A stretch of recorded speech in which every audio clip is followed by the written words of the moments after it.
민원련의 미디어 탈곡기.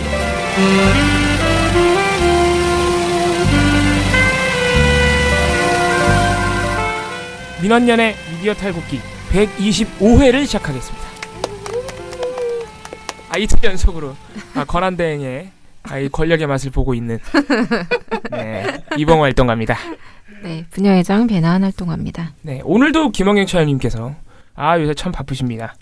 KBS, MBC 정상화 시민행동 대표자 회의를 가셔가지고 자리를 비우셨습니다. 오늘 또 대표자 회의에서 어떤 명령이 내려올지 상당히 긴장이 되는데 왜 이렇게 한숨을 쉬시나 했더니 아무튼 큰일 났어요 지금. 네, 우냐? 240개 정도의 단체가 같이 하고 있잖아요. 거기서 결정된 부분을 우리 시민행동 실무자들은 그냥 무조건 해야 되는 거기 때문에 그래서 이봉 울어? 그래서 얘기를 나눠보면은 민원연 활동가들과 시민행동에 들어가 있는 저를 포함한 민원연 활동가들과 KBS, MBC 노조의 실무진이 굉장히 힘들어한다는 후문이 있습니다. 아무튼간에 후문이 아니라 지금 그냥 본인 입장을 얘기하신 거 아닌가요? 아무튼간에 이 참 박근혜 적폐뿐만 아무튼 적폐를 청산하기 위해서는 참 여러 가지 품이 든다는. 이 얘기가 갑자기 왜 했는지 모르겠네요. 우리를 위해서라도 적폐가 빨리 청산이. 네네네. 나 손해배상을 청구하든지 해야지. 아무튼간에. 네네네. 네, 이쯤에서. 네. 그럼 오늘도 말씀드린 김에 KBS, MBC 소식을 먼저 듣고 오도록 하겠습니다.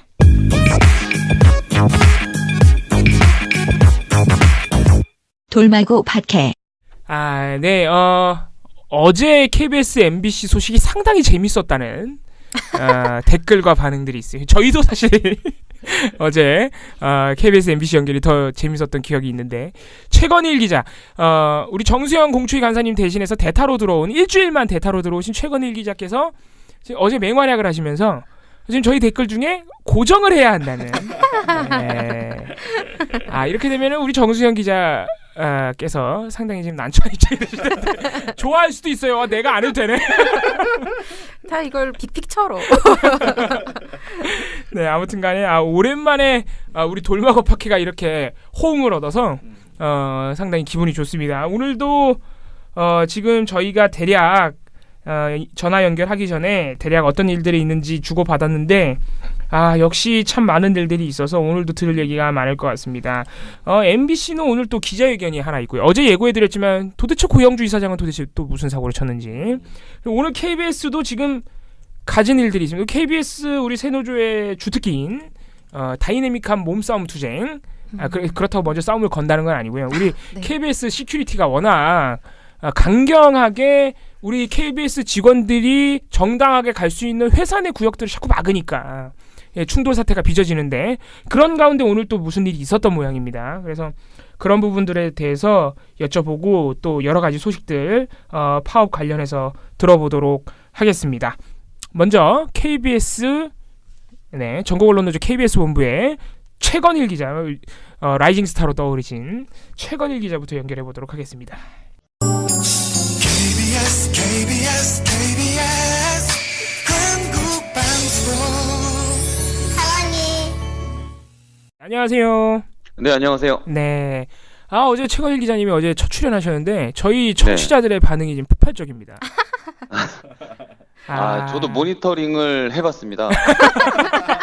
집에서 가족들과 함께 들었는데 그 심각한 파업 얘기를 하는데 너무 오버를 한 게 아닌가 하는 약간 우려도 좀 들더라고요. 아니요. 그런데 저희가 생각할 때는 그동안 저희가 전반적으로 너무 진지하고 좀 안타까운 얘기들을 많이 했기 때문에 어제 저희 청취자 여러분들의 반응이 아주 좋았습니다. 고정해야 한다. KBS는 이런 인재를 여태 공개하지 않았나? 막 이런 말까지. 댓글 중에. 집에서도 TV 방송에 나가서 출연하는 것보단 낫더라 뭐 이런. 알겠습니다. 어쨌든 간에 우리 정수영 기자님께서 조금 위기감을 느끼셔야 될 것 같은데 오늘도 여러 가지 소식 좀 여쭤보겠습니다. 일단 이거부터 좀 여쭤봐야 될 것 같은데요. 성재호 위원장께서 또 다치셨다 그러시던데 이거 어떻게 된 일입니까? 일단 걱정하시는 분들이 많을 것 같아서 먼저 큰 부상은 아니라는 말씀을 먼저 드릴게요. 하지만 위원장이 폭행을 당했다는 사실은 네. 있을 수 없는 일이거든요. 이게 예. 어제 오전 상황입니다. 어제 오전에 상황이 벌어지고 위원장이 이제 병원 진료를 받고 온 그런 과정이라 어제 팟캐스팅에서 말씀을 안 드렸는데 네. 어제 이제 그 지난주 집행부 회의 때 위원장이 이런 말을 했어요. 그러니까 많은 조합원들이 동원돼서 사장을 앞길에 이렇게 출근할 때 맞이를 하니까 예. 대화도 안 되고 위협을 느끼는 것 같다. 그럼 내가 혼자 진지한 대화를 한번 요구해 보겠다라는 예. 걸로 해서 어제 이제 혼자 그 집행부 한 4명 정도만 같이 가서 사장 출근길 앞에 서 있었는데요. 이게 지난달에 그 홍기섭 보도본부장이 저희 조합 사무처장을 폭행한 지 한 달여 만에 예. 그 가만히 혼자 서 있는 위원장을 시큐리티 직원들이 한 10여 미터를 밀고 가면서 그 급기야는 이제 어깨로 강하게 그 아이스하키 경기 보면 바디책이라는 거 있잖아요. 어깨로 상대방을 강하게 밀치는. 네. 그 천천히 밀고 가다가 마지막에 엘리베이터 승강기 앞쪽에 가서는 기합 소리가 한번 나더니 저희 조합 집행부 4명이 바로 다 나뒹굴었어요. 뒤쪽으로. 하십시오. 이게 말도 해보세요. 말을 해보라고요.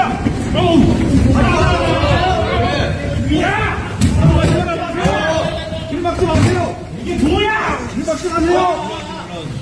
이 과정에서 그 들고 있던 피켓에 아마 부상을 당한 것 같은데 목하고 팔 부분에 상처를 예. 입으셨고 발목은 조금 상태가 안 좋아서 어제 병원 2군데에서 진료를 받고 지금 진단 결과를 좀 기다리고 있는 상황입니다. 예. 그 정도면은 그러니까 이게 아마 고대영 사장을 보호하기 위해서 시큐리티가 그렇게 한 것 같은데. 네. 예. 그 정도면은 좀 무언가 그런 어떤 행동 강령 같은 거를 사전에 준비한 것 같은데요, 시큐리티가. 일단 사장의 태도가 달라졌다는 느낌이 듭니다. 그동안에는 저희가 계속 사장을 만나기 위해서 노력을 했지만 만날 수 없을 정도로 요리조리 피해 다녔다고 하면 네. 어제는 좀 특수한 상황이었어요. 저희가 취재를 해보니까 예. 어제 현장 그림을 확인했는데 기존에 저희 KBS 사내 경비 업무를 담당하는 시큐리티 보안 운영부라는 곳이 있습니다. 네. 그곳 소속 직원들 이외에도 그 저희 자회사인 KBS 시큐리티가 외부 행사 같은 용역도 하거든요. 뭐 큰 예. 대형 행사가 있으면 거기에 요인 경호라든지 이런 업무에 나가는 특수 경호팀이 따로 있습니다. 네. 그쪽에 전문 경호 인력까지 지금 고대영 사장 보호에 투입이 된 걸로 어제 확인이 됐고요. 예. 그러니까 저희하고 사실은 가족 같은 분들이에요. 시큐리티 직원분들도 그렇죠. 늘 예. 얼굴 마주하고 인사하고 이런 분들이라 사실 저희가 몸싸움이 벌어지고 해도 서로 조심해 너무 세게 하지 마 괜찮아 뭐 이렇게 서로 안 다치게끔 하면서 이렇게 일을 하고 있는 분들인데 그런 분들 이외에 지금 얼굴을 잘 모르는 그렇죠. 저희와 친분이 없고 그런 분들까지 동원되다 보니까 이런 노조 간부에 대한 폭행 사태가 벌어지지 않았나 이런 생각이 듭니다. 즉 고대영 사장이 너무 이제 자기 보호에 혈안이 돼 있다 보니까 직원의 안전까지도 무시하는 이런 처사가 벌어진 것 같습니다. 예. 고대영 사장이 이제 피하지 않겠다. 그렇죠. 시큐리티를 동원해서 네. 그러니까 어떻게 보면은 맞서겠다. 그렇죠. 제지하고 뚫고 나가겠다. 예, 그런 의지를 좀 보인 것 같은데. 네. 일단은 그래서 뭐 알겠습니다. 그렇게 생각하든 어떤 전략을 펴든 간에 저희는 그 부분에 대해서 현재 그 시큐리티 책임자들에 대해서는 경비업법 위반 혐의로 고발된 상태고요. 예. 어제 그 야만적인 폭력 사태에 대해서도 추가 고발장 지금 제출 거의 원고 다 썼습니다. 그래서 접수만 하면 될 것 같고요. 이름 올려드릴까요? 고발장 명단에 추가로? 지금 배당받아서 수사 들어간 거 몰라요?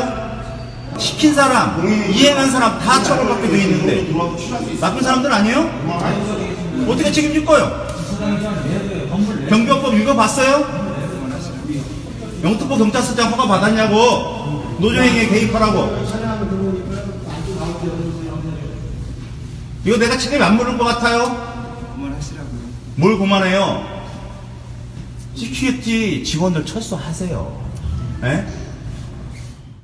예. 요 관련해서는 해당 관리 책임자들까지도 책임을 물을 예정입니다. 예, 많은 분들이 아마 기억을 하실 텐데 저희 그 팟캐스트에서도 말씀드렸지만 시큐리티 보직 간부 중에서도 사퇴를 하신 분이 있었어요. 네. 예, 팀장을 사퇴하신 분이 계시죠. 네. 그리고 사실 거기에 있는 팀장급 직원분들은 직원들을 보호하기 위해서 현장에서 굉장히 노력을 많이 맞습니다. 하세요. 예. 그런데 이제 그 본사에서 나온, 그러니까 시큐리티 본사에서 나온 고위 간부라든지 또 고대영 사장이나 임원들이 뒤에서 그런 모습들까지도 추궁하고 질책을 하는 그런 상황이 벌어지고 있습니다.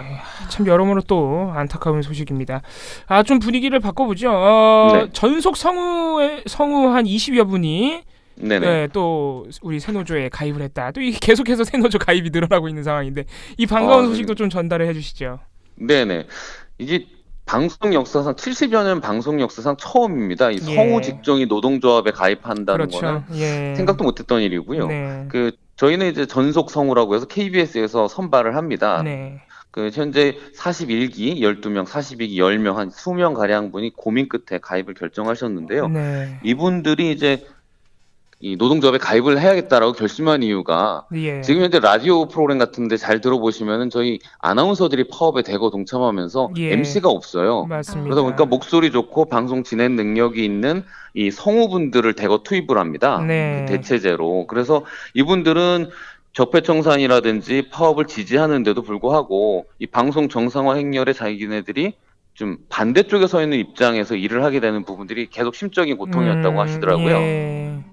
그러면서 이 계약상의 이유로 이분들은 2년간 저희 회사 소속으로 근무를 하다가 2년이 지나면 프리랜서 성우가 됩니다. 그러니까 사실은 노조 가입이 굳이 필요 없는 그렇죠. 그동안 어차피 2년만 지나면은 프리랜서가 되기 때문에 그동안에 노조 가입에 대한 고민이 없었던 분들인데 네. 현재의 상황을 지켜봤을 때 또는 본인들의 입장 이런 부분을 고려했을 때는 새노조에 가입해서 이 파업의 지지를 보내는 게 맞다라고 판단을 하신 것 같습니다. 그래서 너무 뜻깊고 고마운 결정을 해주셨습니다. 그러니까 성우분들도 지금의 체제에서 KBS에 일할 수는 없다라는 판단을 하신 것 같네요. 네. 그래서 이제 더 이상의 대체 근로를 거부하겠다. 예를 들면 이제 아나운서가 하차한 경우에 그런 프로그램엔 추가 투입되지 않겠다라는 그런 말씀을 좀 하셨습니다. 예, 알겠습니다.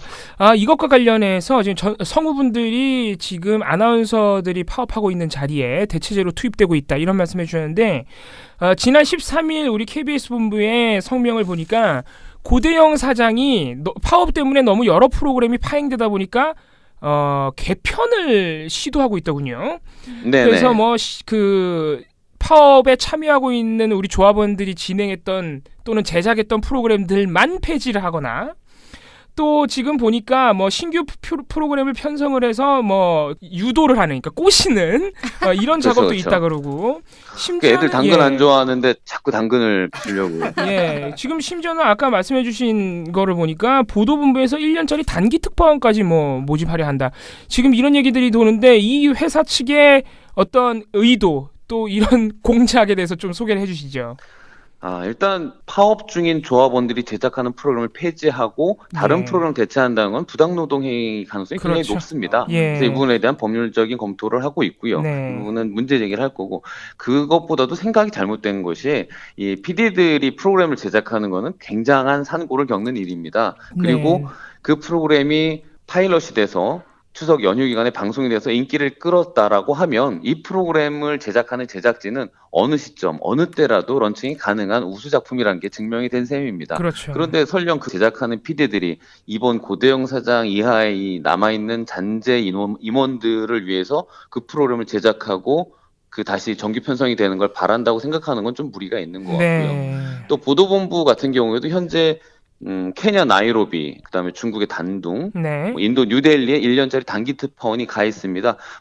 회사로서는 새로운 시도를 했고 예전부터 3년 특파원보다는 좀 단기 특파원이 필요하지 않나라는 문제 제기가 있었거든요. 근데 이번에 그 이외의 지역들을 쭉 소문을 흘리면서 사람들을 이제 유혹을 하고 있는데 저희는 그렇습니다. 현재 특파원들이 파업에 전면적으로 동참을 하고 있지 않지만 어제도 일부 특파원하고 이제 통화를 해봤는데 특파원들끼리도 지금 이 상황을 예의주시하고 있고 어떻게 움직임을 해야 될지를 고민하고 있다는 말을 전하더라고요. 그래서 저희 같은 경우에는 이번에 임의로 3년짜리나 1년짜리나 특파원을 내보낸다고 하면 상황이 정리된 이후에는 소환 조치라든지 이런 부분들이 강제가 될 가능성도 있기 때문에 저희 파업하고 있는 기자들 중에서도 이런 부분을 노리고 또 특파원에 나가보겠다는 마음으로 회사에 복귀하는 일은 전혀 발생하지 않을 거라고 장담을 합니다. 그러니까 지금 사측의 어떤 개편 시도라든가 또 단기 특파원 모집에 관련된 소문을 내는 거 이런 것들이 지금 상황을 해결한다기보다는 지금 파업 대우를 좀 흐트러뜨리기 위한 시도라고 좀 봐도 되겠습니까? 좀 더 보수적으로 보면요. 파업 대우를 흐트리기보다는 현재 남아있는 인력들 있죠. 그 사람들에 대한 보상책이라고 생각할 수가 있습니다. 뭐냐면 너희들 계속 남아있어라. 그리고 만약에 우리가 지면 우리가 지고 다 탈탈 털려서 나가게 되면 자, 니네 같이 일하기 힘들지. 1년 정도는 해외에 내보내줄게. 걱정하지 마. 3년 정도 미국 가 있어. 뭐 좀 나라는 그렇지만 독일 어때? 뭐 이런 식으로 지금 계속 베트남 좋잖아. 거기 가서 1년 정도 쉬고 오면 사람 다 잊어버릴 거야. 너가 파업 때 그렇게 열심히 회사를 위해서 고대형을 위해서 일했던 거 1년 지나면 잊어버릴 거야. 한 1년 나가 있으면 돼. 이런 보상책이지 않을까. 오히려 그쪽 가능성이 더 커 보입니다. 아 그렇군요. 지금 남아있는 인력에 대한 어떤 단돌이군요. 그렇죠. 파업에 동참하지 못하도록 하기 위한. 네네네. 아, 예. 이게 지금 그러니까 남아있는 인력에 대해서 파업을 못 가게 하려는 술책이 참 여러 번 있었습니다. 저번에는 지방에서 보직을 사퇴하고 올라오셔야 되는 분을 여수였나요? 예. 못 올라오게 막았죠. 네네네. 예, 그런 일들도 있었고 아무튼 간에 알겠습니다. 또 다음 질문으로 넘어가 보겠습니다. 임창건 전 본부장을 우리 시청자 여러분들께서 기억하시는지 모르겠는데 네, 이분이 그 고대영 사장의 민주당 도청 관련 혐의에 연결된 분입니다. 네, 이분이 검찰에 소환된다고 합니다. 일단 이분이 어떤 분인지 그리고 어떤 혐의로 소환해서 조사를 받는 것인지 좀 소개를 해주시죠.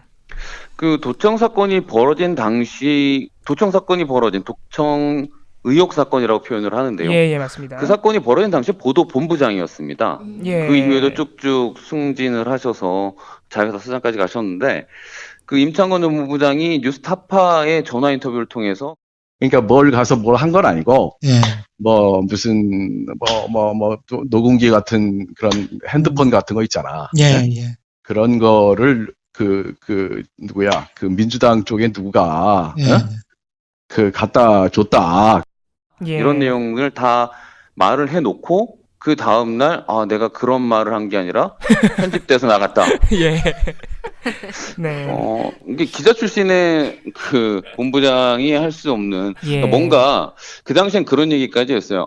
숨죽인 듯 가만히 살고 계시던 임창건 전 본부장이 왜 이 시기에 예. 불을 지르시나 뭔가 다른 노림수가 있는 것이 아닌가 뭐 이런 얘기까지 나올 정도로 네. 갑자기 튀어나온 이야기였는데 그게 기화가 돼서 현재 검찰에서 수사가 진행 중입니다. 그렇죠. 임창건 전 본부장은 그 당시에 사실상의 책임자였고 네. 본인은 전혀 보고를 받지 못했다라고 뒤늦게 변명을 하고 있지만 네. 저희 보도본부 체계가 그렇지 않습니다. 네. 그 모든 사건에 대해서는 상급자에게 보고하는 것으로 인해서 하급자는 일종의 면피를 받거든요. 예. 그러니까 내가 과오를 저지른 부분을 혼자 끙끙거리지 말고 선배 아니면 팀장, 부장 저희가 이러이러한 상황입니다. 보고하면 그 다음에는 그 윗선에서 해결하게 돼 있고 그 윗선 또 위로 보고해서 해결하게끔 하는 게 저희가 어릴 때부터 배워온 시스템이기 때문에 예. 이런 대형 악재가 터졌을 경우에 본부장이 아무것도 몰랐다 아니면 부장하고 보고 없이 처리된 일이다 이런 내용으로 그 변명을 하는 거는 뭐 검찰에서는 전혀 통하지 않을 것으로 보여지고요. 예. 아마 임창건 본부장이 그 당시 사건을 정확하게 알고 있다라면 검찰에서 조사에 성실히 임할 것이라고 보여집니다. 예. 그러니까 이분이 사실상 그 민주당 도청 사건을 KBS 보도국이 주도적으로 했다고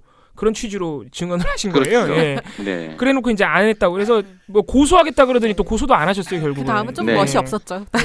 아무튼간에 이 임창건 전 본부장에 대한 수사가 고대영 사장의 민주당 도청 의혹 관여 여부 이 부분에 대해서 좀 실마리가 되지 않을까 기대를 저희도 해보고 있습니다. 이 얘기도 안 여쭤볼 수가 없는데요. 지금 KBS 이사들의 경우 특히 돈 쓰는 문제 때문에 네. 특히 강규영 이사가 이제 애견샵 때문에 또 논란이 컸었는데 이 부분 그러니까 이사들의 업무 추진비에 대해서 감사원이 좀 조치를 취한다 이런 얘기인가요? 지난 대선 기간이 저희가 감사를 받는 시즌이었어요. 예. KBS 감사원이 KBS를 감사하는 시즌이었는데 꽤 장기간 감사를 했습니다. 아 그렇군요. 뭐 저희 예. 직원들의 겸직, 저희 KBS 직원들은 겸직이 굉장히 까다롭습니다. 다른 곳에 가서 일을 해서 돈을 벌거나 뭐 특강이라든지 예. 강의를 한다 이런 부분이 까다롭게 돼 있어서 굉장히 주의를 하고 있는데 그런 부분까지 세세하게 감사를 했는데 이번에 그 감사를 해서 감사가 끝났다라고 표현하는 거는 감사 결과 보고서가 나오고 징계나 이런 조치 경고 이런 게 나왔을 때 감사가 끝났다고 표현을 하는데 네. 실제 저희 회사에 와서 감사를 진행한 일정은 마무리가 된 것 같은데 예. 추가로 이번에 이사회 사무국을 통해서 이사들의 업무 추진비 현황을 자료를 요청해서 받아갔다고 합니다. 감사원이 네네. 예. 그렇다고 하면 감사원이 지금 감사를 시작한 기간도 꽤 지났고 예. 추가적인 자료도 확보를 했기 때문에 저희 쪽에서 판단하기에는 이번 10월이나 11월 초쯤에는 감사원이 이 이사들의 업무 추진비 현황 등이나 이런 부분에 대해서 어떤 일정 정도의 결정을 내리지 않을까 예. 이렇게 생각을 하고 있습니다. 예, 그러니까 그 법인카드가 일정 정도 그 개인적으로 유용됐다는 의혹 이런 부분에 대해서 지금 감사원이 조사를 하고 있다고 이해를 하면 되겠군요. 네, 그게 추가 자료 요청이나 이런 부분 좀 이례적이라고 해요. 야, 그렇군요. 이미 네, 기간이 그러니까 끝났는데. 예. 어차피 검찰이 인지수사라는 거나 마찬가지인 거죠. 직접 보소를 하지 않았는데 그렇군요. 이런 일이 있었네? 이제 어. 생겼어? 다시 이런 식으로 진행된 걸로 봤을 때는 그 부분에 대해서 충분한 혐의를 두고 감사원의 구체적인 조사가 진행 중일 거라고 판단하고 있습니다. 예, 알겠습니다. 이것도 반가운 네. 소식이네요. 예. 네네. 알겠습니다. 간단하게 오늘 또는 내일에 특별한 일정이 있으시면은 소개해 주시고 오늘 마무리하겠습니다. 오늘 저희 성명서 하나 나가는데요. 그렇습니까? 황당한 일이 벌어진 게 예. 전에 그 6층 고대영 사장 사장실로 올라가는 계단에 예. 그 꼭 빌라 주인집 앞에 설치되는 그런 철문 설치해가지고 빨간색 그 철문 설치해가지고 그 소방법 위반으로 벌금 받았거든요. 그렇잖아요. 예. 그리고 없애라 그랬는데 없앴습니까? 예, 안 없애고 그냥 문만 열어놓고 지금 열려 있습니다. 뭐 이러고 있는데 예. 벌금이 얼마 안 돼서 그런지 계속 예. 돈을 낼 생긴 것 같긴 해요. 근데 이번에 더 꼼수를 부린 게 어제 그 회사 규정을 바꿨어요. 경영회의를 열어가지고 예. 저희 회사가 보호구역이라고 설정되어 있습니다. 아무래도 TV 부조정실이라든지 예. 위성중계실 이런 뉴스센터 이런 데는 아무나 못 들어가는 그렇습니다. 이런 제한구역으로 설정되어 있는데 거기에다가 임원실이라고 같이 끼워 넣은 거예요. 그럼 6층을 전부? 본부장 이런 회사의 임원이 근무하는 사무실을 제한구역으로 설정을 한 거예요. 안에 하나 우리가 들어갈까봐 그러는 건지. 이거는 정말 상상을 못한 일이었는데 시설 보안 여기가 보안 교육이 어떤 곳이냐면 국가의 저희 법에 이렇게 돼 있어요. 저희 사측에 국가 기밀의 보호와 국가 중요 시설, 장비 및 자재의 보호를 위해 필요한 곳이라고 지정이 돼 있는데 임원실에 그런 게 있을 리가 없잖아요. 임원 본인들이 그 자제인가 보다. 소중하다. 나는 소중하다. 그래서 이 부분에 대해서는 저희 경영 쪽에서 일하는 분들이 이 전문가들이시거든요. 이 사측이라든지 그 사규라든지 이런 분 강력하게 반발하고 있고 성명서가 곧 나올 것 같고요. 우리 회사 같은 경우에는 경영 직군이 움직일 땐 사측이 좀 주의를 해야 됩니다. 그렇죠. 김한영 사장 퇴진 때에도 그 파업 대우가 강해지니까 MBC처럼 KBS에도 시용 기자를 뽑아야 되는 게 아니냐 이런 움직임이 사실 조금 있었어요. 그렇군요. 그때 가장 강하게 반발했던 직군이 경영 직군인데 경영 직군은 이제 파업에 쉽게 참여가 어렵습니다. 그렇죠. 사측 업무를 하고 있기 때문에 그때 경영 직군에서 뭐라고 경고를 했냐면 시용 기자나 시용 인력을 뽑을 때에는 경영 직군도 파업에 모두 동참할 거다. 뭐 이런 식의 이제 사측을 압박해서 그런 불미스러운 일이 벌어지지 않았던 기억이 떠오르네요. 그러니까 오늘 나오는 성명을 경영 직군에서 내시는 거군요, 그럼. 저희 조합 이름으로 나가지만 이분의 전문적인 지식을 갖고 있는 경영 직군 쪽에서 작성을 해주시기로. 그러니까 이제 쉽게 말하면은 우리 KBS도 아마도 이제 경영 지원실이라든가 이런 부서가 있을 텐데 거기에 그렇죠. 이제 관련된 직원들이시고 경영 직군에도 우리 새노조 조합원 여러분들이 꽤 계시나요? 많죠, 많이 있습니다. 그렇군요. 네네. 알겠습니다. 근데 어쨌든간에 6층 임원실이 있는 6층을 보안구역으로 설정했다는 것은 이제 결제 받으러 가려면은 이제 1급 보안 인가를 득하고 신분을 검색한 후에 사인을 받고 나와야 되는 이런 상황이 벌어지는 거죠. 정말 납득하기 어려운 일들.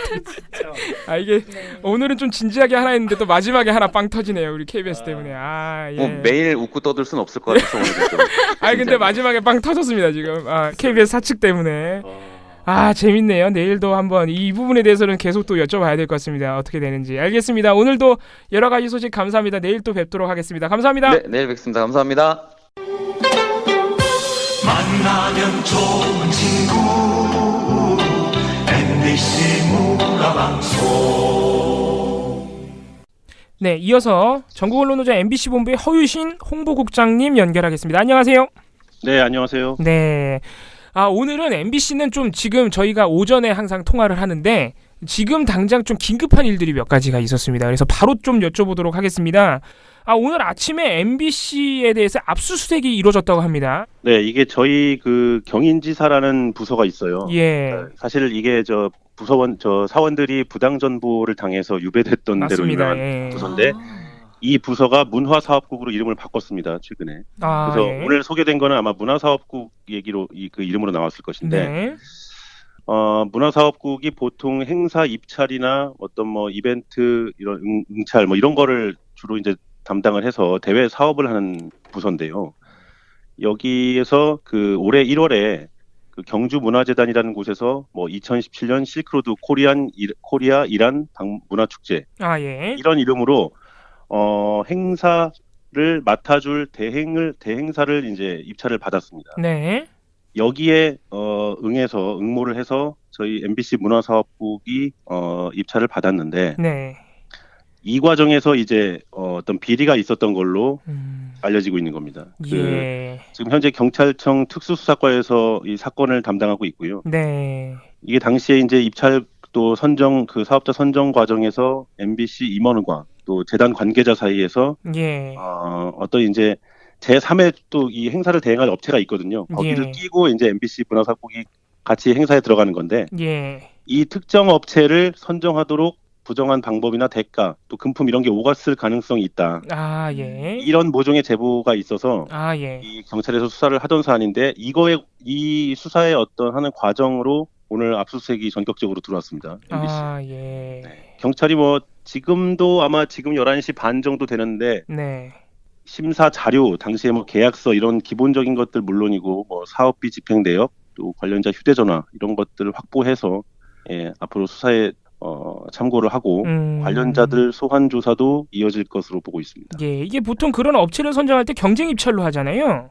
그렇습니다. 근데 이제 그런 부분에서 뭔가 MBC 문화사업국과 재단 간에 뭔가 돈이 오가지 않았냐 이런 의혹인가요? 네, 그렇죠. 그러니까 제3의 어떤 행사를 실무에서 담당해줄 용역 업체가 있고, 이 용역 업체와 MBC가 같이 일종의 뭐 컨소시엄 같은 걸 구성해서 이 행사에 이제 입찰을 하는데, 여기서 선정이 되긴 됐어요. 근데 이 선정 과정에서 문제가 있었죠. 로비가 오갔을 수도 있다는 얘기인가요, 그럼? 네. 그래서 입찰을 방해한 혐의로 지금 정상적인 입찰을 방해한 혐의로 수사를 받고 있습니다. 원래는 경쟁 입찰이 정상적으로 이루어져야 되는데 MBC가 뭔가 로비를 했을 가능성도 있다. 이런 혐의군요. 네. 예, 알겠습니다. 이런 저희는 늘 MBC 이렇게 그나마 좀 관심을 가지고 보는 시민 중에 한 명인데 깜짝 놀랐어요. 그래서 혹시 우리 MBC 조합원 여러분들께서는 오늘 압수수색 이루어지기 전에 혹시 뭐 이런 부분에 대해서 들으신 바가 있거나 의혹이 있다는 얘기를 들으신 적이 있습니까? 오늘 오전에 이제 언론사들에서도 일부 연락이 오고 오전에 한 9시경부터 좀 제보가 있었어요. 조합에도 얘기들이 들어오고. 그래서 이게 무슨 사안일까? 처음에는 이제 저희 특별근로감독이나 뭐 블랙리스트 이런 관련 사안일 거라고 생각을 하고 긴장을 하고 있었는데 이 건이 좀 다른 건이었습니다. 말씀드린 이런 입찰 비리 관련 건이었고요. 수사관들이 들어와서 이제 압수수색을 진행하고 또 외부 언론사에서 많이 취재진이 왔어요. 그래서 이 어수선한 상황에서 로비 또 한켠에선 저희 집회 또 기자회견이 있었고요. 상당히 오늘 어수선했습니다. 정신이 없으셨겠네. 방금 말씀해 주셨듯이 비슷한 시각에 우리 MBC 조합원 여러분들이 기자회견을 하고 있었습니다. 어제 예고해드렸지만 고영주 이사장이 또 무슨 사고를 쳤길래 요거를 좀 소개해 주시죠.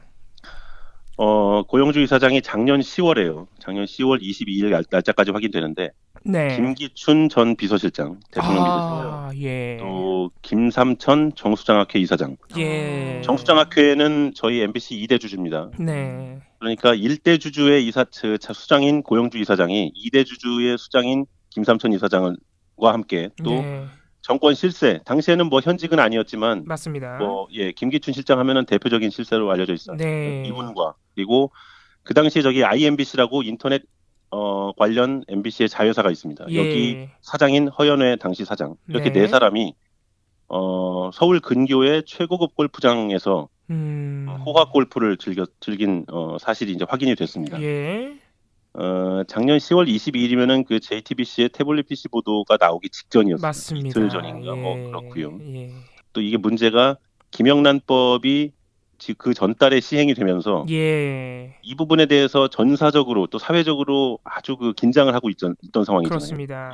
정말 캔커피 하나도 얻어 마시면 안 될 것 같은. 특히 작년 10월이면 정말 모든 사람들이 잘 몰라서 엄청 몸을 사릴 때인데요, 이때가.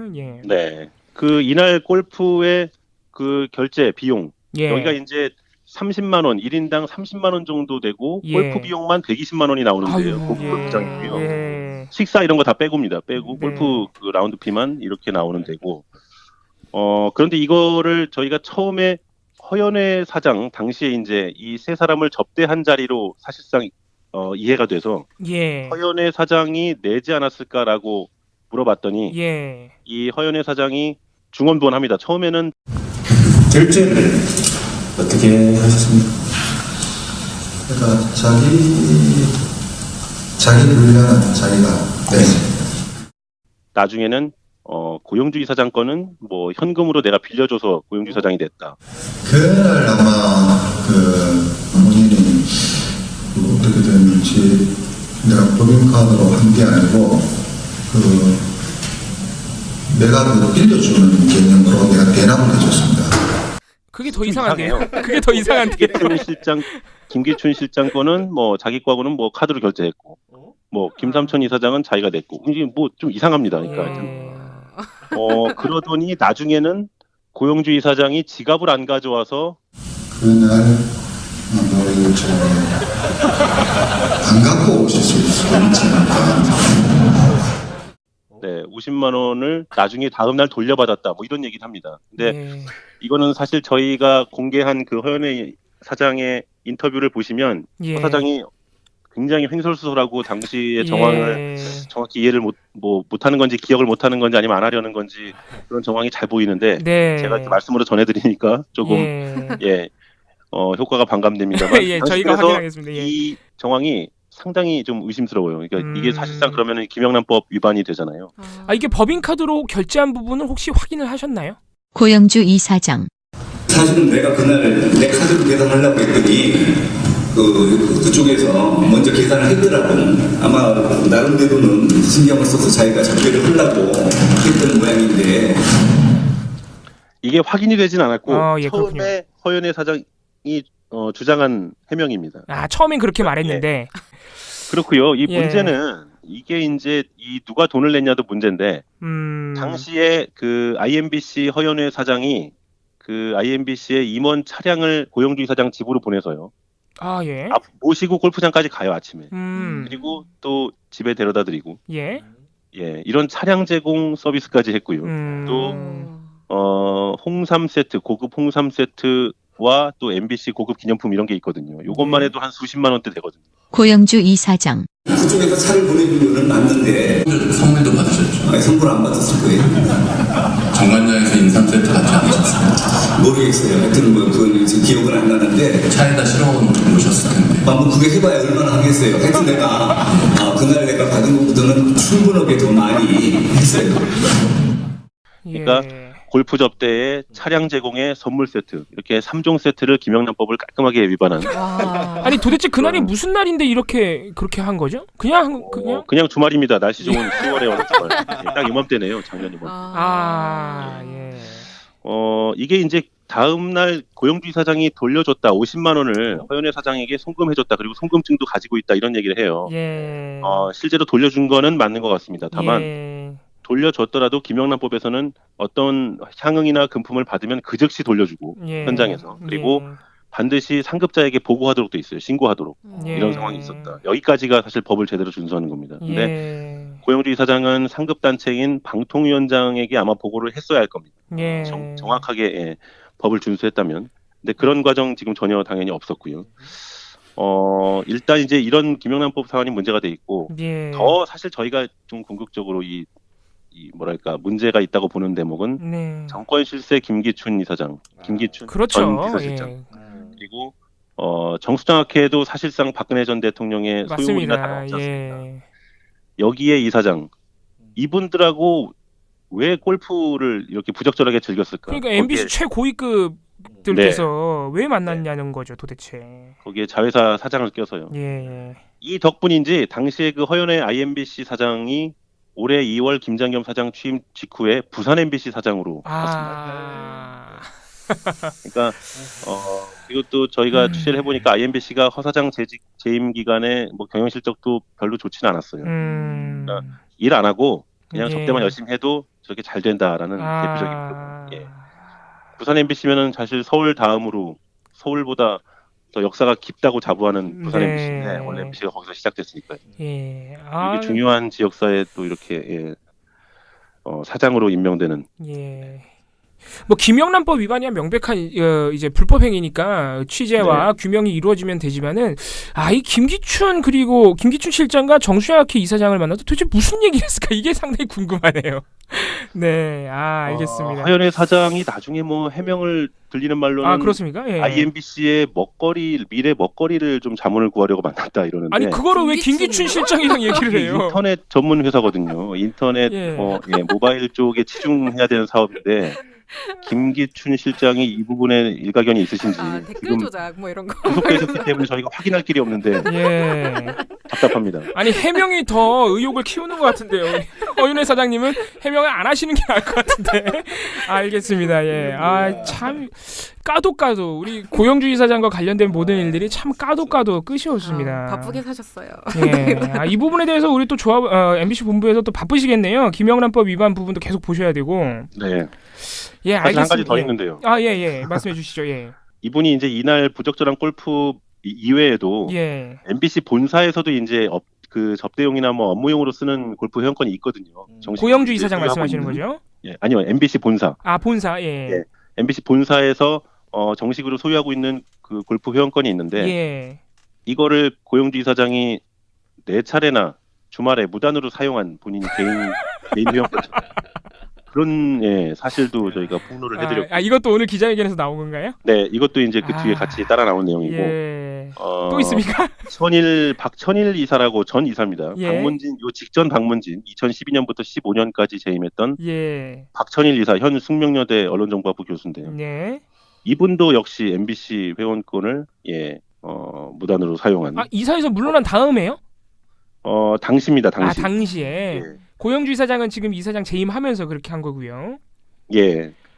이게 다 지난해고. 작년에. 고영주 이사장은 지난해고. 이 부분은 좀 박천희 이사장은 지금 확인해봐야겠네요. 근데 당시든 물러나고 난 다음이든 어쨌든 간에 무단으로 개인적으로 사용했다는 거잖아요, 회원권을. 그렇죠. 그러니까 이게 MBC 업무용이기 때문에 적어도 최소한 MBC 임직원 중에 누구 하나를 데리고 나가야 돼요. 직무 관련성이 좀 있어야 되지 않겠습니까? 직무 관련성도 당연히 있어야 되고요. 근데 본인도 인정합니다. 고영주 이사장도 내가 누구 좀 접대하려고 했다. 그게 안 되는 일이냐.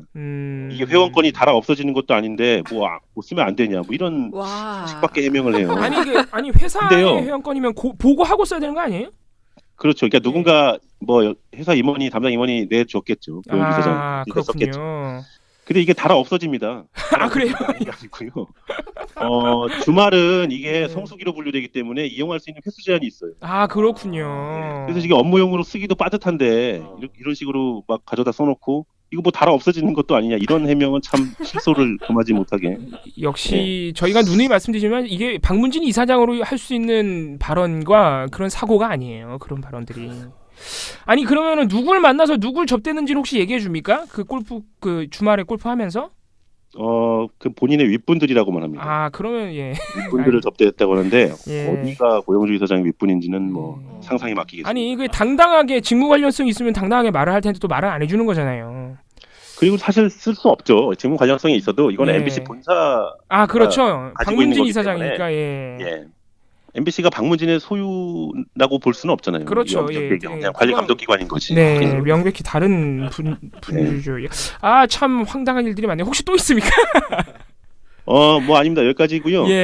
나중에 이제 또 추가로 말씀드릴 며칠 지나면 또 있을 수 있고요. 고영주 이사장은 참 뭐가 많네요. 일단 여기까지 하고 고영주 이사장 얘기는 앞으로도 할 수 있으니까 저희가 하나만 더 여쭤볼게요. 어제 우리 신동아 아나운서를 우리 조합원 MBC 본부에서 고발을 하셨는데 어제 하루 종일 검색어 1위에 있는 거 혹시 보셨나요? 신동아 아나운서가? 네, 저희도 봤습니다. 그 오후 2시에 기자회견을 했는데 모 포털에서는 2시 1분이 되니까 신동 10위 안에 들더라고요. 그렇군요. 그래서 저희가 다시 한번 역시 우리 파업에 영향력이 있다 이렇게 확인했는데 혹시 신동아 아나운서의 반응이 나왔습니까? 저희도 궁금한데 아직 거기까지는 파악이 안 돼 있고요. 이 신동아 아나운서가 참 말씀을 잘 안 하시더라고요. 우리 MBC 본부에서 올린 영상들 중에 보면 우리 신동아 아나운서 쫓아가서 이렇게 한 말씀 요구하는 영상도 있어요. 근데 전혀 말을 섞지 않습니다. 우리 조합원 여러분들과. 부끄러움은 좀 아시는 것 같아요. 이게 이제 당당하지 못했던 자신의 과오에 대해서 그런 식으로 뭐 간접적으로 인정을 하는 것 같아요. 보면은 이게 왜냐하면 평소에 이런 이 고소됐던 혐의, 그러니까 이 후배 아나운서들에게 부당 전보하고 부당 노동행위를 했던 때는 굉장히 당당했다고 하거든요. 뭐 내가 왜 이상한 이런 부서로 발령이 납니까라고 물어봐도 그걸 왜 내가 나한테 알려줘야 되냐 뭐 이런 식이었다는 거예요. 그런데 요즘 보면 뭔가 많이 위축돼 있고 예 맞습니다. 이게 우리 MBC 본부에서 보여주시는 영상 중에 이렇게 엘리베이터를 기다리고 있는 신동호 아나운서에게 가서 이렇게 조합원 여러분들이 한 말씀 여쭙는데 말씀을 안 하시다가 결국에는 엘리베이터가 왔는데 갑자기 도망가세요. 아 그냥 딴 데로요? 당황해가지고. 그래서 우리 조합원 여러분들이 거기 김영국 위원장도 계시는데 아니 엘리베이터 왔는데 어디 가세요? 아 이거 웃으면 안 되는데 어쨌든 간에 재밌는 영상도 있습니다. 아 알겠습니다. 오늘도 우리 고영주 이사장 때문에 재밌네요. MBC는 예, 여러 가지 소식도 들었습니다. 내일 또 좀 반가운 소식 기다려 보도록 하겠습니다. 오늘 감사합니다. 네 감사합니다.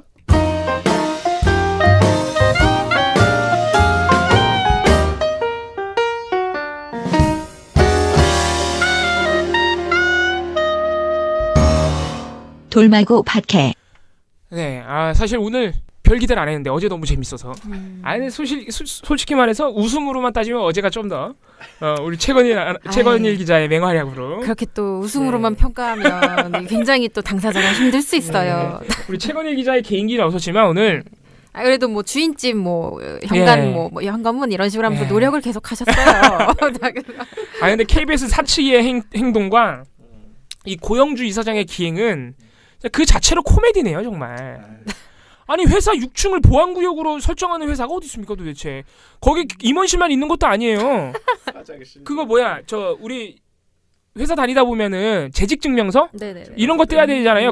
그게 6층에 있단 말이에요. 그래서 우리 정수영 기자도 항상 6층에 관련돼서 얘기할 때 자꾸 거기를 막으면은 직원들이 그 서류를 못 떼러 간다. 제출 받으려고 할 때 서류를 못 뗀다. 아니 지금 서류 떼려 그러면은 1급 보안 그걸 확인을 맡아야 된대잖아요. 지금 황당한 일입니다. 좀 자기애가 지나친 게 아닌가. 아까 최건희 기자가 말씀해 주셨지만 법상으로 굉장히 중요한 국가적으로 중요한 장비들을 보호할 때 그 보안구역을 설정하는 것인데 본인들을 그렇게 국가적으로 중요한 걸로 보나 봐요. 고영주 이사장이야 이 좀 급이 떨어져가지고 별로 말할 것 같아요. 골프 좀 그만 치세요. 뭘 그렇게 골프를 치시는지. 아무튼 오늘도 자기 돈으로 치세요. 치고 싶으면. 맞네. 그렇죠. 골프는 뭐 문제가 없고요. MBC 돈으로 치지 마시고. 알겠습니다. 내일도 또 재밌는 소식도 있을 것이라 기대하고 여기서 줄이도록 하겠습니다. 돌마고 박해는 여기서 끝.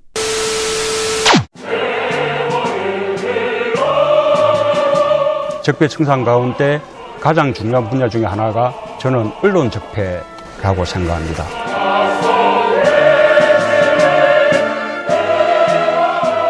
민원연에 대한 압도적 지지가 대한민국의 새 시작을 여는 힘입니다.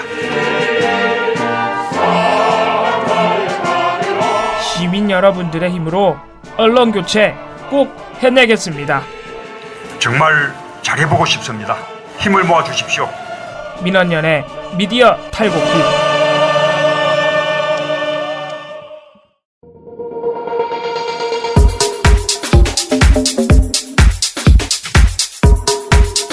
종편.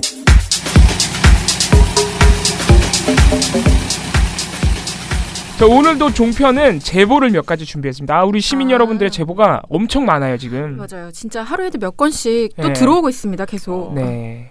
우리 활동가들이 다 제보를 받다 보니까 다들 알고 계시겠지만 제보가 상당히 많이 들어옵니다. 근데 최근 들어오는 우리가 솔직히 말하면 그동안 들어오는 제보 중에는 좀 재밌는 것도 있었어요. 오해를 하셨다거나 맞아요. 잘못됐고 뭐 그런 경우가 있는데 요새 오는 제보는 상당히 다 날카로운데 이게 또 돌려서 반대로 얘기하면은 그만큼 지금 종편들이 뭔가 더 심각해졌다는 거죠. 예전에 비해서 지금 점점 더 정신 못 차리고 있는 옛날 버릇을 못 버리고 있는 상황인데 일단 첫 번째 제가 지금 말씀드릴 제보는 오랜만에 차명진 씨입니다.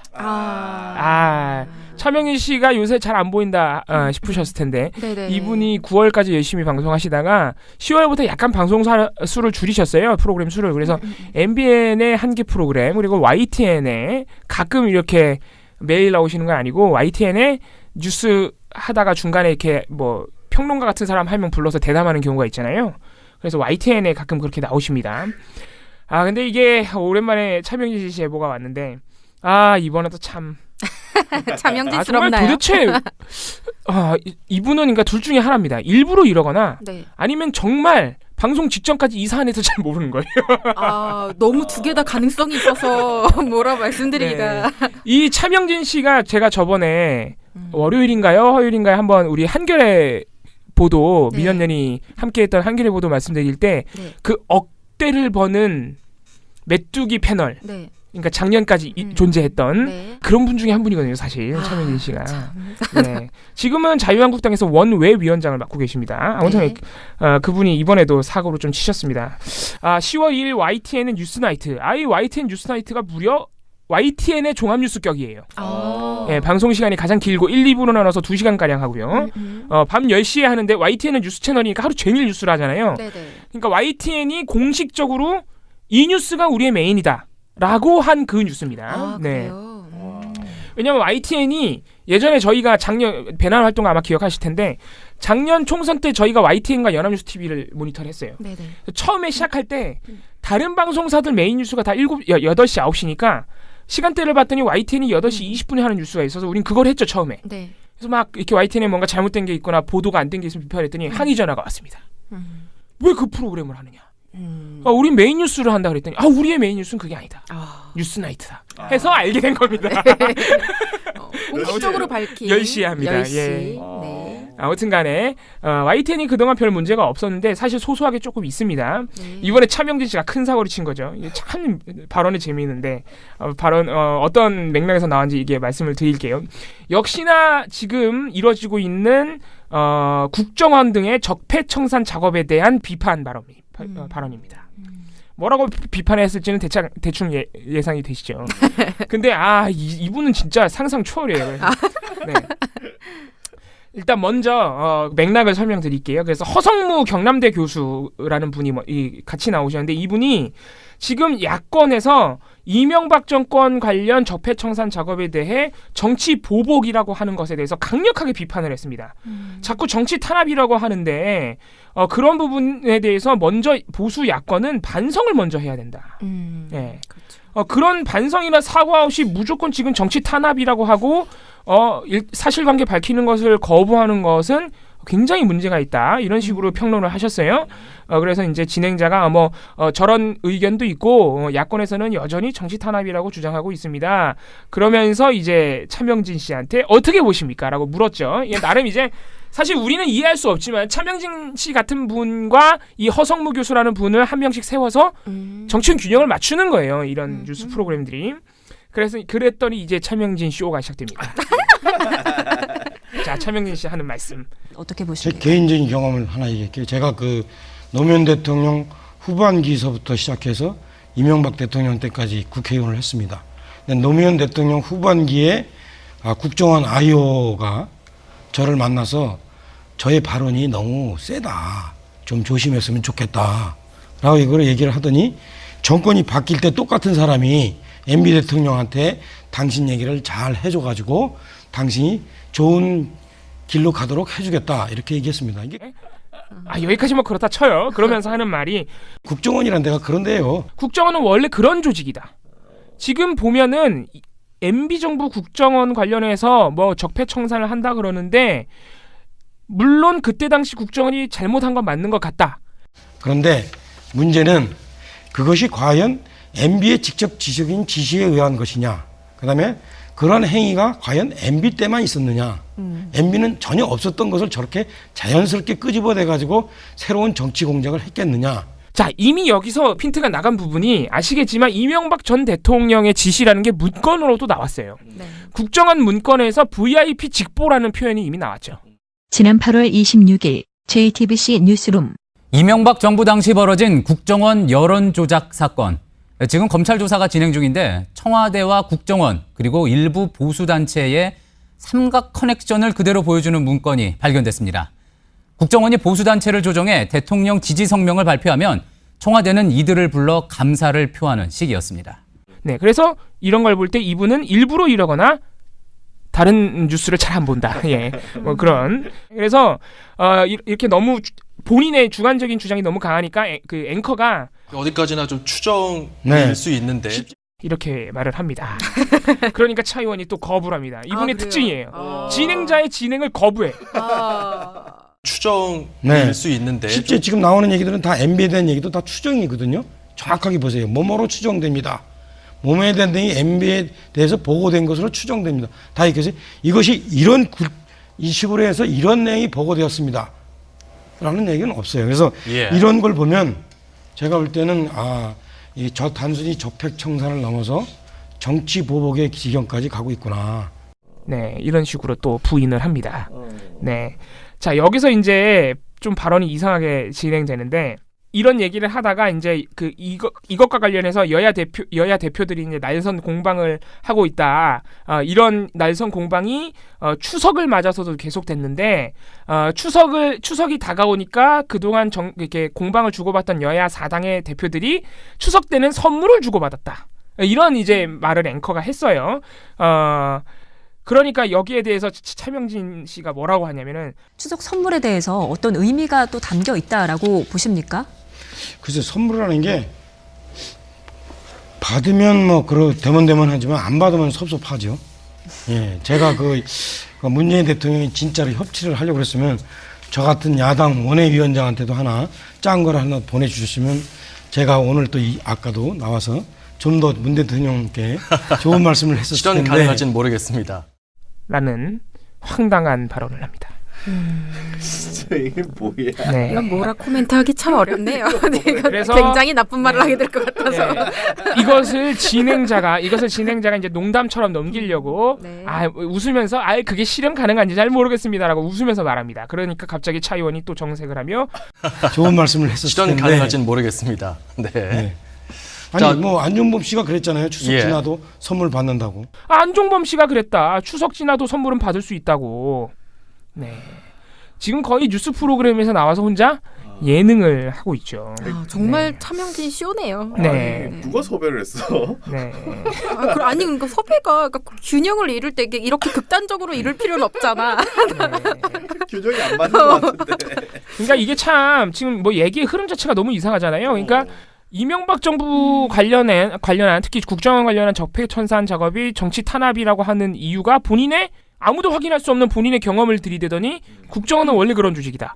그리고 이명박 전 대통령이 지시했다는 증거가 없다. 그러니까 이명박 전 대통령이 막 직접 해라라고 한 증거는 물론 없어도 정황증거상 계속 이렇게 나오고 있으면 수사를 받을 대상인 거죠. 네, 그게 핵심인 건데 너무 마치 전혀 관계없다 이런 식으로 얘기하는 거는 사실관계 맞지 않죠. 네, 이렇게 말을 이러면 이게 사실상 이제 문재인 정부를 비판한 거잖아요. 그러더니 갑자기 추석 선물 얘기가 나오니까 문재인 대통령이 원외위원장이 나한테도 선물을 줬으면 내가 조금 전에 문재인 대통령 관련해서 조금 더 좋은 얘기를 해줬을 것 같다. 그러니까 이게 물론 농담식으로 얘기한 거겠지만 저는 농담 아닌 것 같아요. 반농 반진. 그렇죠. 근데 이게 농담이라고 해도 지금 뉴스 프로그램 이게 무슨 뭐 장난치는 데도 아니고. 그러니까 지금 너무 종편 그게 때가 묻어가지고. 그러니까 이게 지금 종편 시사 토크쇼도 아니잖아요. 아무튼 좀 황당하다. 이런 분은 사실 뉴스 프로그램에 나오면 안 돼요. 이런 식으로 발언하는 분은. 그렇죠. 이거 균형 맞춘다고 이런 분 섭외하시면 안 됩니다. 이분이 님의 방송을 망칠 수 있어요. 진행자들이 약간 당황하는 기색이 있긴 한데 사실 진행자들이 이렇게 주관적인 주장을 하면 좀 말려야 돼요. 그렇죠. 주관적인 이렇게 개인적인 경험 말고 혹시 객관적인 다른 본인의 주장을 뒷받침할 수 있는 내용들이 있느냐 이런 식으로 물어보고 또 뭐 모든 보도가 축축성으로 나오고 있다 이런 또 사실관계가 어긋난 발언을 하면 아니다. 뭐 어떤 보도에서는 VIP 보고했다는 워딩도 나오고 했다. 이런 식으로 반박을 해줘야죠. 그렇죠. 사실관계가 어긋나는 부분은. 하지만 물론 진행자가 이제 넘기려 했던 부분이 있지만 좀 아쉬웠습니다. 진행자도. 자, 너무 하나 기습적으로 당해서 제대로 대응하지 못한 거. 제가 볼 때는 어느 정도는 정해진 대본 안에서 하려고 하기 때문에 이렇게 차명진 씨 같은 경우는 이렇게 럭비공처럼 통통 튀는 발언을 예상할 수 없는 발언을 하니까 좀 당황했을 거예요. 이 사람 왜 이래? 아무튼간에 그랬지 않았을까 예상을 해봅니다. 자, 재미있는 제보가 하나 더 있습니다. 여기까지 해야 될 텐데. 사실 제보가 이번에 소개해드릴 제보의 내용은 주장 자체는 그동안 좀 봤던 주장이에요. 제가 저번에도 한번 비슷한 주장을 소개해드린 적이 있는 것 같은데 이게 되게 황당한 건데 박근혜 지지자들의 시위를 옹호하는 논리 중에 이런 게 있습니다. 사실은 진보 단체들의 집회가 훨씬 더 과격하고 폭력적이다. 보수 단체는 원래 보수 쪽의 사람들이 얌전하기 때문에 그렇게 폭력적이지 않다. 보수 단체는 안타깝게도 너무 얌전하고 착해서 단지 위에서 시키는 대로 했을 뿐이다. 그게 문제가 된 것이다. 이런 식의 주장이 있습니다. 그러니까 이게 뭐냐면 이제 관제대모 의혹 같은 거에 나오니까 이런 말도 안 되는 옹호를 하는 논리가 있어요. 가끔 이게 종편에서 나왔는데 이게 10월 10일 날 또 나왔습니다. 10월 10일 MBN 뉴스앤 이슈에서 나온 발언인데 이게 이제 뭐 박근혜 씨 박근혜 씨의 구속이 이제 연장됐잖아요. 그런 부분에서 이 친박 단체가 엄청나게 집회를 하고 있어요. 막 뭐 손석희 사형 뭐 이런 거부터 시작해서요. 네. 정말 착한 사람들의 네. 집회네요. 네. 뭐 문재인 대통령에 대해서도 탄핵 문재인 탄핵 얘기까지 나왔죠. 아무튼 엄청나게 심한 지금 집회가 되고 있는데 이제 그걸 다룬 거예요. 뉴스앤 이슈가. 네. 그랬더니 먼저 이것도 이제 맥락을 먼저 말씀드렸는데 김성환 평론가가 그런 보수 단체들의 집회에 대해서 비판을 했습니다. 네. 그래서 그런 식으로 지금 집회하는 보수 단체들 보면 예전에 관제대모 의혹이 이미 나왔다. 그래서 상당히 이게 실망스럽고 불법이다. 그분들이 뭐 어떻게 집회를 했던 간에 청와대에서 뭔가 지시를 했다는 것 자체가 또는 국정원이 뭔가 협의를 했다는 것 그거 자체가 이미 잘못된 것이다. 그렇기 때문에 진정한 보수라고 볼 수 없다. 우리나라의 진짜 보수들이 다 어디 갔는지 좀 안타깝다. 이런 식으로 비판을 했습니다. 자, 여기부터 이제 이거를 반박하는 분의 이제 쇼가 시작되는 건데, 이분이 이제 이진곤 교수라고 이분도 여러 번 지적된 분입니다. 이분이 굉장히 이해할 수 없는 발언을 하시는데 뭐라고 하냐면, 정치라는 것은 그러니까 이런 분들의 특징은 뭔가 본인만의 논리가 있어요. 법칙이 있어 뭔가. 아까 차명진 씨도 본인만의 법칙이 있죠. 국정원은 원래 그런 데야. 네. 이 근거 없는 단정. 이분도 약간 비슷한데 정치라는 것이 원래 청정 지역이라는 데가 없다. 네, 이건 전형적인 꼰대 말투 아닙니까? 이게 뭔가 납득할 수 없는 전제를 깔고 들어가요. 이게 이미 여기서 논리가 안 되죠, 그러니까. 네. 그럼 뭐라고 하냐면은 우리 김 의원 계십니다만 정치가 행해지는 곳. 여기에서는 어딘지 청정지역이라는 건 없습니다. 그다음에 청와대는 누굽니까? 대통령을 중심으로 움직이지 않습니까? 그럼 그 밑에 있는 이 참모들이 대통령을 위해서 그렇게 해서 자기 나름대로 또 꾀를 낼 수가 있고 또 선전 선동 활동을 할 수도 있는 거죠. 그런데 저런 것이 지금 이제 김성환 그 평론가는 보수 단체들은 참 실망스럽다 그러는데 이런 또 뭐가 있냐면 그런 특성이 있어요. 이제 무슨 말을 하는지도 모르겠어요. 아무 말 하는 거지. 보수 집단이라는 건 어떤 집단이느냐? 보수 집단이라는 건 어떤 집단이냐? 제가 평소에 늘 이야기합니다만 상당히 좀 게으르다. 네. 그다음 좀 비겁하다. 너무 기득권에 의존한다. 그래서 저 사람들이 적극적으로 자신이 먼저 앞나서는 경우가 참 드물어요. 그런데 무슨 말씀하시는 거예요? 독립운동 시키는데 그러니까 자, 논리를 잘 파악하셔야 돼요. 힘드시지만. 게을러. 자, 일단 청와대가 어떤 곳이냐? 참모들이 대통령을 위해서 스스로 꾀를 내고 선전성동을 하는 그런 곳인데. 청정한 것도 아니고. 네, 천정하지도 않고 원래. 부럽다는 거죠. 네. 근데 보수 쪽 사람들은 조금 게으르고 권력자들에게 좀 의존을 한다. 이거 자기 고백인가요? 셀프 디스 같은데. 그래서 이런 보수 쪽 사람들은 그냥 청와대 참모들이 시키는 대로 권력자에 조금 의존하고 게으르니까 했을 뿐이야. 야, 이건 정말 모욕적인 발언이네요. 그러니까 옹호하려다 보니까 이게 이분들의 또 하나의 특징인데 이게 도대체 옹호하는 것이 놀리는 건지 까는 것 같은데 알 수 없는. 이건 그러면서 이제 뭐라고 하냐면은 진보 세력이라 이른바 진보 세력은 자발적으로 막 나서잖아요. 근데 거기에서 나오는 이 메시지라든지 구호의 격렬함을 따지면 사실 진보 세력이 더 하죠. 더 격렬하게, 더 모질게 이렇게 하는데 그러나 보수 세력에서 누가 그렇게 어떤 아이디어를 주지 않으면 안 움직이니까 그렇게 움직였을 그런 개연성도 있다 이렇게 볼 때 꼭 우리가 저것을 말이죠. 무슨 대통령 휘하에 있는 그 청와대가 그것을 청와대라는 이름으로 어떤 작전을 세워가지고 조직적으로 했을 거라 하는 것보다는 그 수석이라든지 그 담당자 행정관이라든지 개인적인 차원에서 대통령을 위해서 그렇게 걱정했을 수도 있고 그 논의 과정에서 걱정하는 것이 밖으로 나가서 이를테면 보수 이 단체들을 말하자면 단체들에게 어떤 메시지를 전달하는 그런 형태도 됐을 수 있으니까 우리가 모든 것을 너무 그렇게 음모적 차원에서 의심하는 것은 글쎄 한 더 생각해봐야 되지 않을까 이런 생각이. 네. 아 이건 진짜 아니, 애매모호하다 진짜. 뭔 소리야. 누굴 욕하는 건지도 모르겠어 네? 이제. 그러니까 우리 보수단체는 그렇게 청와대에서 시키는 대로 했을 뿐이니까 그 메시지를 전달하는 창구 역할을 했을 뿐이니까 우리가 모든 것을 그렇게 음모론 차원에서 보면 안 된다. 이분 수업을 듣는 학생분들께 정말 그렇죠. 네, 이분의 심심함이 위로의 말씀. 충격적인 거는 이분이 무려 경희대 교수라는 점.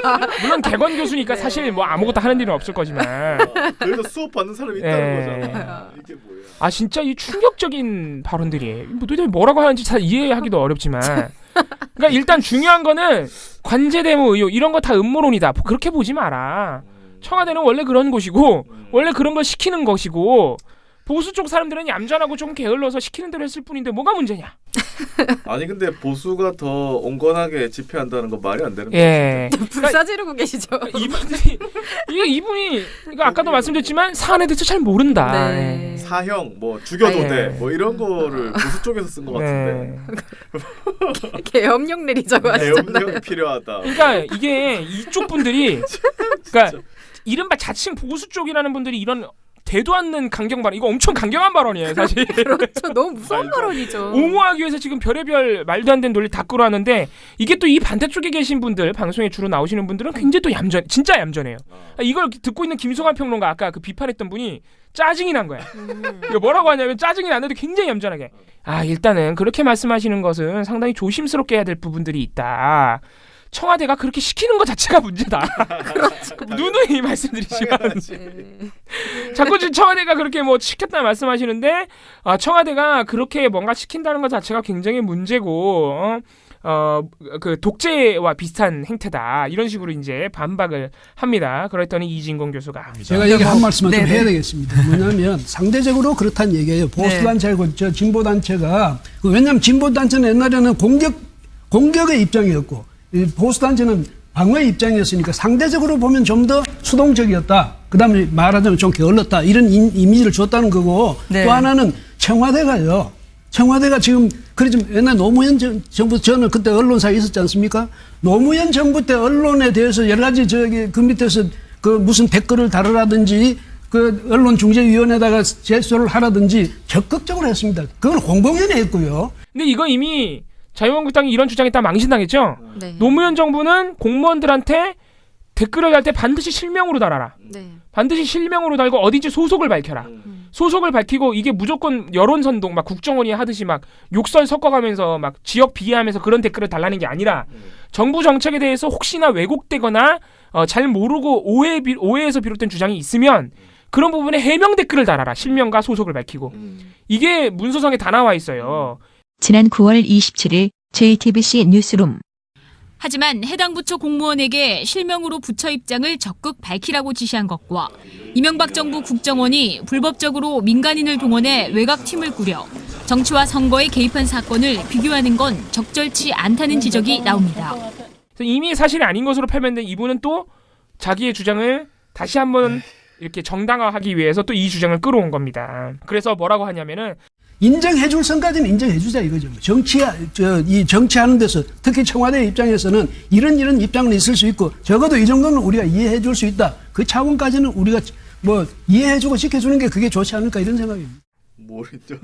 그러니까 그렇게 막 관제대모 시키고 이런 게 나쁜 게 아니라는 거예요. 인정해줘야 된다는 거예요. 네, 이런 뭐라 참 반박하기도 우리 인턴께서 인턴 중 한 분이 제보를 꾸준히 체크하시기 때문에 상당히 힘들어하셨어요. 네. 도대체 이걸 뭐라고 반박해야 될지 난 모르겠다. 네. 아무튼 네. 이진권 차명진 씨 오늘 소개해드렸는데 정말 화려하게 제가 오랜만에 종편 얘기를 어제부터 해드리고 있는데 어제 엄성섭이가 상당히 재밌는 말 주사파 무려 트럼프 대통령이 주사파의 명령대로 하고 있다는 황당한 주장이었는데 가감하세요 다들. 제가 볼 때 오늘 발언이 좀 더 웃겨요. 이게 도대체 무슨 말을 하는지 알 수 없는. 보수 쪽 사람들은 원래 좀 게으르니까 수동적이니까 청와대가 시킨 것은 문제가 없다는 이런 황당한 주장. 차명진 씨는 문재인 대통령이 나에게 선물을 주면 내가 봐주겠다. 이런 겁박성 발언. 친구로 앉아서 삐졌어. 네, 아무튼 뭐 참 지금 요 지경입니다. 종편 여전히. 네, 종편 여기까지 소개해드리겠습니다. 방송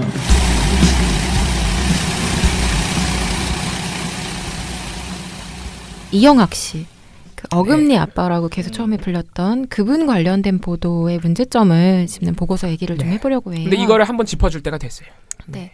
그러니까 사건 자체가 워낙 충격적이고 또 복잡하기 때문에 이거 관련 보도가 많이 나오고 또 뭐 그런 지점들까지 다 지적을 하진 않았어요. 근데 참다가 이제는 도저히 못 참겠다 하는 것들이 13일 날 경찰이 어쨌든 간에 이 부분에 대한 수사를 마무리하고 최종 수사 결과 발표를 했잖아요. 네. 그러면 그걸 이제 그 부분까지 받아쓰고 이제 어느 정도 마무리가 좀 되는 국면으로 넘어와야 되는데 그 다음에 언론이 하는 것들이 뭐냐면 아직 남겨진 의혹이 있다. 이러면서 막 다른 사안을 가지고서 이제 막 해집기 시작하는 거예요. 네. 근데 이영학 씨 같은 경우에는 이제 딸 친구 그 부분에 대한 뭐 얘기 말고도 뭐 의붓아버지가 부인을 성폭행했다라는 것도 있고 뭐 성매매 업소로 운영했다라는 것도 있고 온갖 의혹이 많이 있잖아요. 근데 그거 관련 보도에서 좀 심각한 보도들이 많이 나왔습니다. 예를 들면 채널A는 계속 지금 뭘 하고 있느냐면 이영학 씨 의붓아버지 그 성폭행 고소건과 관련해서 그 의붓아버지 측의 일방적인 주장을 계속 부각하여서 단독 보도를 하고 있습니다. 야, 이게 채널A, 제가 볼 때 이거 채널A 약간 고질병인데 채널A가 작년 최순실 사태 터졌을 때 누구를 계속 인터뷰했는지 아세요? 누구를? 정윤회 아빠요. 아, 이상하죠? 진짜 이상해요. 이 채널A가 늘 그래요. 무슨 큰 사건이 터지면 굉장히 엉뚱한 사람을 계속 단독 인터뷰. 예. 아. 네. 아, 대박. 맞다. 그러니까, 이것도 단독 인터뷰라고 하면서 막 냈을 것 같은데. 단독 인터뷰. 그러니까 단독이고 단독 보도라고 내놨는데요. 보도 제목이 일주일 만에 말 바꾼 의붓아버지 이거예요. 근데 지금 이 사안을 간단하게 말씀드리면 이영학 씨 부인 측에서 성폭행을 당했다라고 얘기를 하고 있고 그분은 돌아가셨잖아요. 돌아가시고 지금 이영학 씨는 아직 그 자신의 범죄 혐의와는 무관하게 이 부분에 있어서는 와이프가 당했다라고 주장을 계속하고 있는 상황인 거고 그럼 의붓아버지 측은 고소를 당한 사람인데 이 사람의 일방 주장을 현 시점에 받아써서 보도하는 게 무슨 의미가 있습니까? 도대체 인터뷰를 왜 하는 거죠? 이거는 수사를 그냥 기다리면 되는 부분이에요. 근데 여기에 대해서 뭐 어디까지 지금 얘기를 하고 있느냐면 이 의붓아버지는 모르고 한 일이라며 억울하다는 입장을 밝혔습니다. 이민형 기자의 단독 보도입니다. 아내를 남겨두고 어머니를 태워 나갔다 돌아왔는데 그 사이 이 씨의 아내가 잠을 자던 B 씨를 유혹했다는 겁니다. 성관계는 가졌지만 강제나 폭력은 없었다는 겁니다.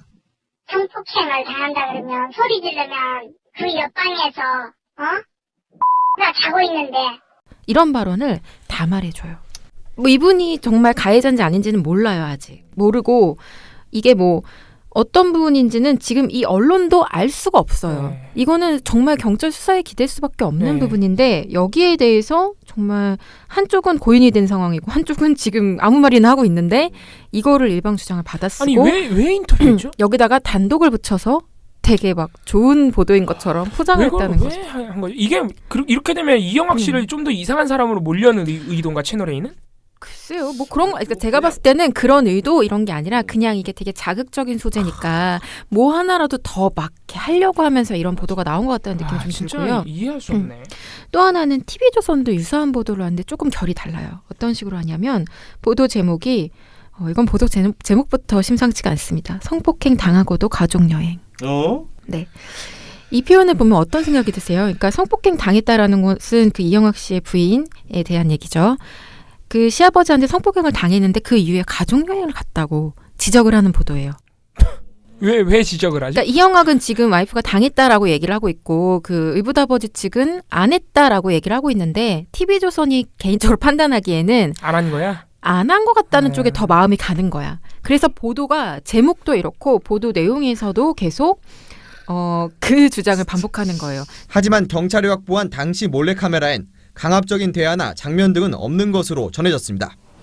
또 지난 8월 중순엔 이영학 부부와 의붓아버지 A씨 부부가 함께 2박 3일 제주도 가족여행을 다녀온 사실도 확인됐습니다. 막 이런 식으로 얘기를 하는 거죠. 야, 이건 뭐 아니 쓰잘데기 없는 보도잖아. 기본적으로 일단 쓸모가 없는 데다가 이거는 사실상 성폭력 그러니까 예전에 여성가족부하고 한국기자협회 그리고 여성아동폭력피해중앙지원단이 성폭력 사건 보도 가이드라인이라는 걸 만들었어요. 근데 그것도 지금 위반을 한 것이고요. 방송심의에 대한 규정 제30조 양성평등 조항도 지금 다 위반을 한 것이에요.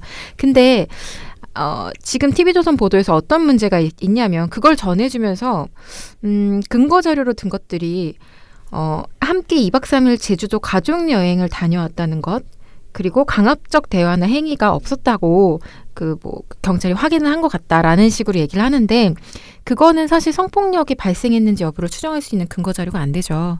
그거하고는 그냥 무관한 거예요. 근데 전혀 상관없는데 TV조선이 느끼기에 아닌 것 같은 것들을 조합을 해서 이런 식으로 보도를 내고 있는 것이기 때문에 좀 기본이 안 됐다. 이 두 매체는 일단 그런 기본이 안 되는 매체들이다 라는 생각이 들고요. 자, TV조선이 이것만 하진 않았습니다.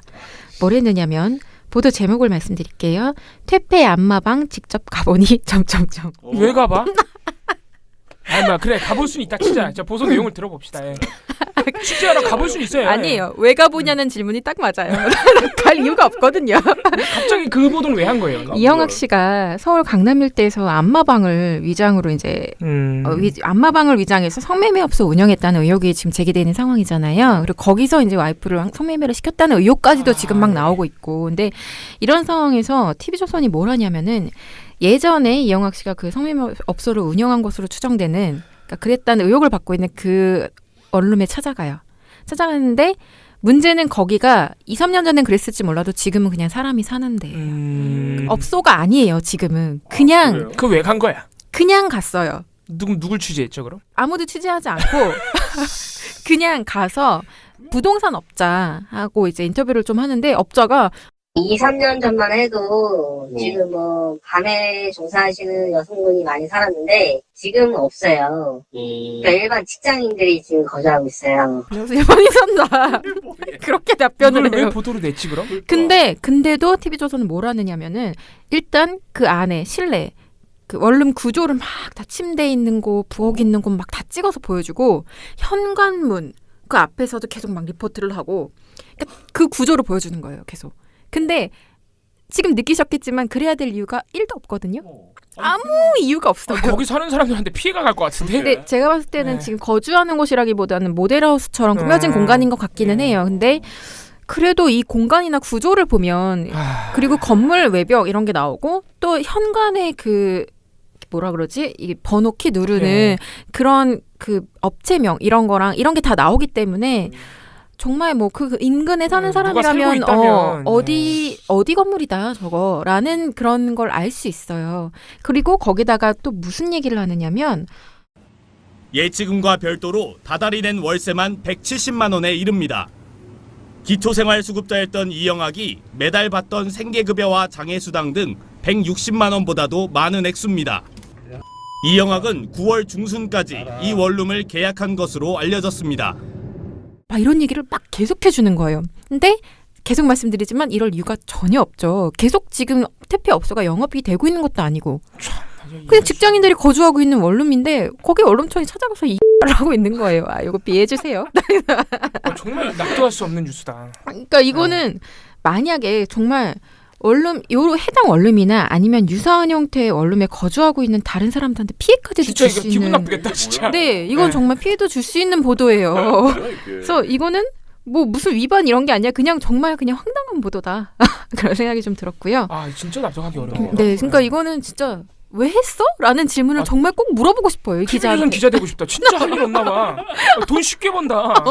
그냥 남의 집 찾아가서 리포트하면 돈 주는 거 아니야? 그냥 월급 받는 거 아니야? 3년 전에 뭐 운영됐던 곳입니다. 말면서 막 찍어주면 되는 거 아니야? 저번에는 막 미팅하고 말이야 기자가. 근데 이 보도가 정말 나쁜 게 또 하나 뭐냐면 아까 제목이 퇴폐 안마방 직접 가본이라고 됐잖아요. 그러니까 퇴폐 안마방도 아니잖아 지금. 그쵸. 퇴폐 안마방 아닌데 이 보도 제목만 보면 지금 운영되고 있는 거 같아요. 이거 오보야 이거는 사실상. 근데 퇴폐 안마방에다 따옴표 작은 따옴표. 사실상 오보잖아요, 그럼. 이거는 악의적으로 그냥 왜곡한 거죠. 뭐. 야, 이거는 이런 심의 넣어서 진짜 중징계 받아야 된다. 이거. 네, 심의 넣을 거고요. 이 다른 보도가 또 있습니다. 이번엔 MBN인데요. 지금 이 이영학 씨가 그 사건을 일으키면서 졸피뎀이라는 약물을 사용한 것으로 알려졌잖아요. 자, MBN은 그럼 뭘 했을까요? 졸피뎀 구매법을 알려줘야죠. 아, 왜 또? 아니 왜 아니에요? 그러면 안 돼요.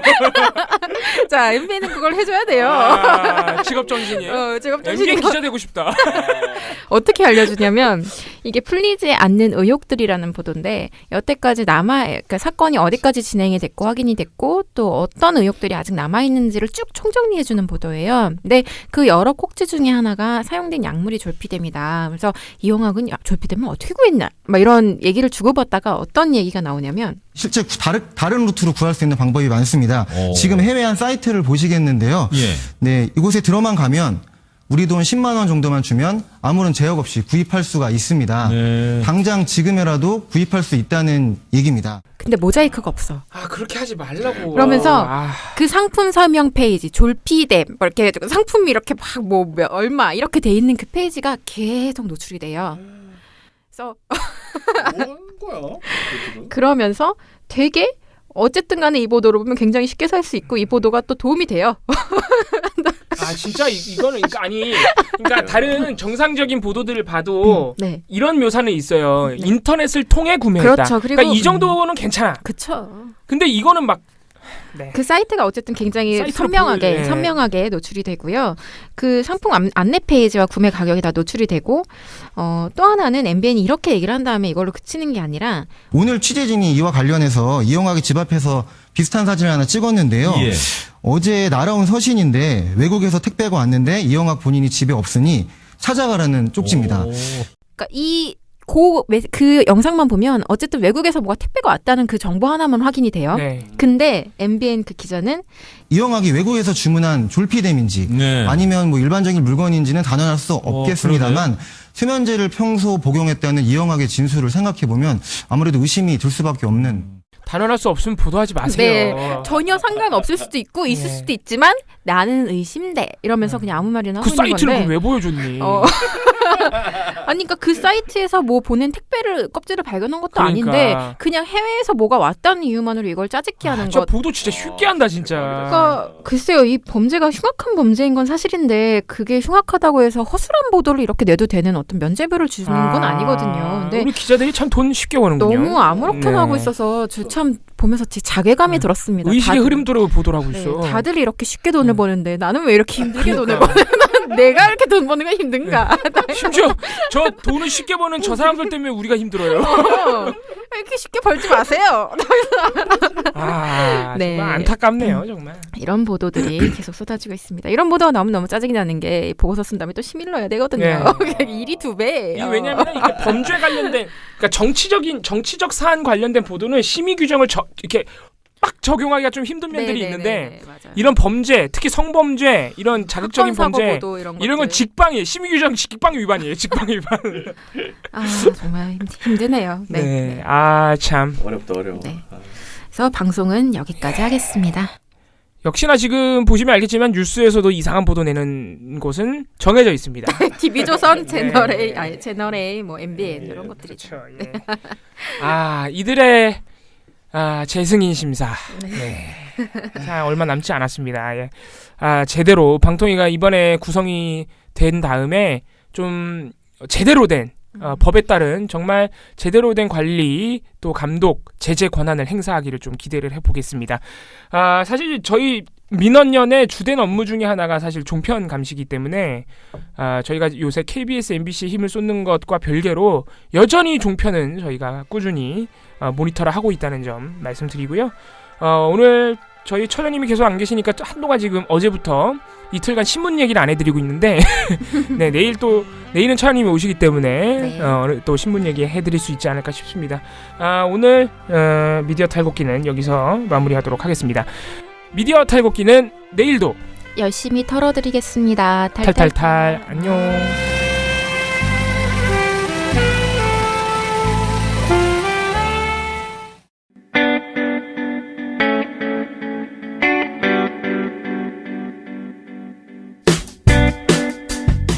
안녕하세요. 민원연의 이봉우 활동가입니다.